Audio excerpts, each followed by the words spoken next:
नमस्कार सगळ्यांना. तर आजचा दिवस आमच्यासाठी खूप खास आहे, कारण की आमच्या घरी आज घर भरलं होतं पाहुण्यांनी सगळं. कारण की उद्या आहे आमच्या घरी गंगापूजन, जिथं सगळं मोठे मोठे कार्यक्रम असतात ते होणार आहेत आमच्या घरी. आणि स्वयंपाक आमचा अर्ध्याच्या वरती झाला.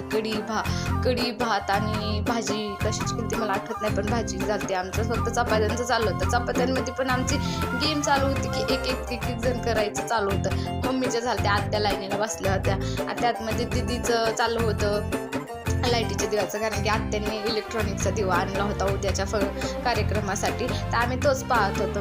आणि त्यानंतर आत्यांनी चपाती करून झालं. कुकी पण त्यांच्याबरोबर चपाती करत बसली होती. त्यानंतर मी बसली चपाती करायला. तर कुकीचं चाललं होतं पीठ खायचं. तिला खाऊ नको म्हणलं तरी पीठच खात बसलेली असते. माझ्या मागं लाईनीला खूप दिदी बसली होती ती चपाती करायला, की तिलाही चपाती बनवायची होती.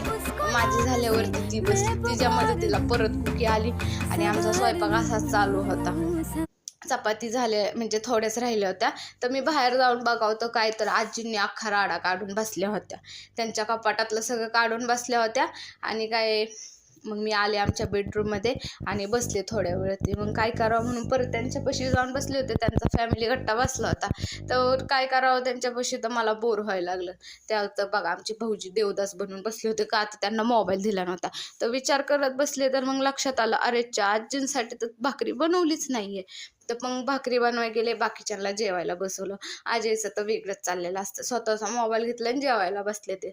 बाकीच्यांना काय आजी जेवायला वाढत होते, तर मी भाकरी टाकून घेतली.